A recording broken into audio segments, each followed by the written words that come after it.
Taste the Daily. Pudukkottai மாவட்டம் வேங்கைவயல் குடிநீர் தொட்டியில் மலம் கலந்தது தொடர்பாக வெளியாகியுள்ள ஆடியோ வீடியோவின் உண்மைத்தன்மை குறித்து சந்தேகம் எழுந்துள்ளது.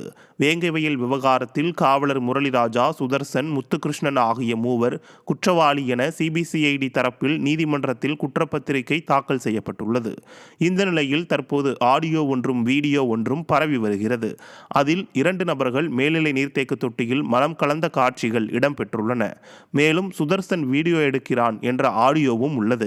மேலும் சுதர்சனின் தாயார் செல்போனில் போலீஸ் உன்னை விசாரிக்கின்றனரா, ஒருபோதும் உண்மையை ஒத்துக்கொள்ளக்கூடாது என கூறுவதும் இடம்பெற்றுள்ளது. கடந்த 2 வருடங்களாக எந்த தகவலும் வெளிவராத நிலையில் தற்போது இதுபோன்ற ஆடியோ வீடியோக்கள் பரவி வருவதால் இது காவல்துறையின் கைவண்ணமாக இருக்குமோ என்ற சந்தேகம் பொதுமக்கள் மத்தியில் எழுந்துள்ளது.